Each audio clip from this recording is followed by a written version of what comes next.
Hello guys, mabagbag reveal tayo. Nandito ako ngayon sa bahay namin.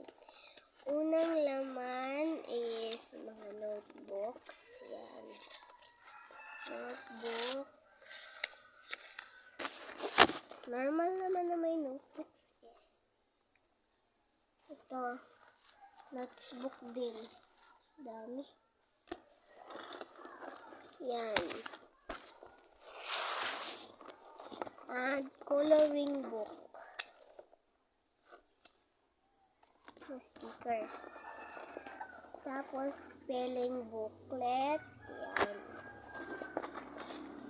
Mga crayons. Yan. Ang dami niyang crayons. Ang dami kong crayons.